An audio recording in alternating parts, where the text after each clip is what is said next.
And we've already seen Spurs, Villa, Liverpool, City, for example, strengthening their sides already. But a lot of clubs still yet to do any real business. Should we be concerned for any of these teams who have yet to do business? You've already said, look, Chelsea, not a problem. Manchester United, perhaps a little bit more of an issue because of trying to attract players to a club that aren't playing Champions League football for next season. But if you look down the list that we have here in front of us of teams that yet to strengthen, you've got Brentford in there, Crystal Palace, Everton, Leicester and Wolves. None of them yet to have done any real business in this window. Is that an issue? Should we be worried for any of these teams? Well, some clubs, yes. I mean, I'd be concerned if I was an Evertonian because they had a dreadful season last year, got out of jail, got some really good results at the end of the season.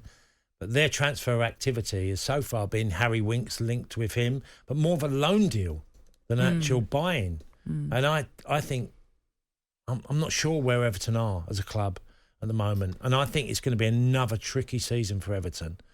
Because I think they lack a lot of things, certainly defensively.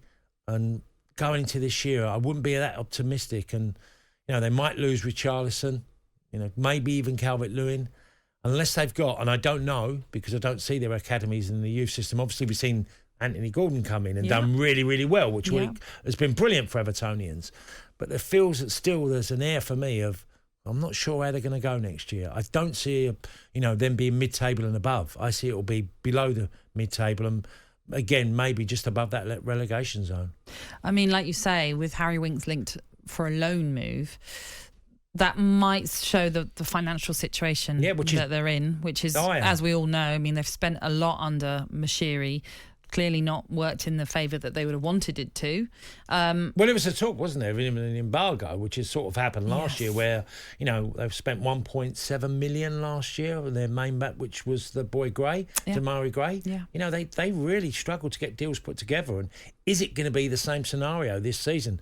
I don't know yet at the moment, but it feels like, the Harry Winks deal, it's not a deal we're going to buy somebody, we're going to try and loan in someone. So I'm more pessimistic about Everton. And you feel with Everton, it's got to be sell before you buy. I don't see a road yet that Lampard's going to be able to get on and find a way of navigating himself out of this situation because they're batting against the wind as a club.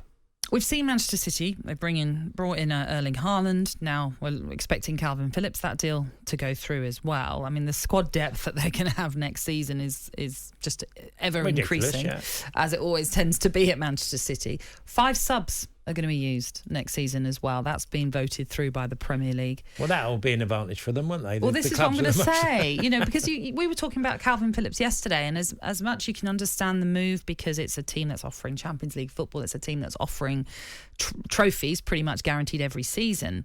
He's not guaranteed to play every game like he is at Leeds.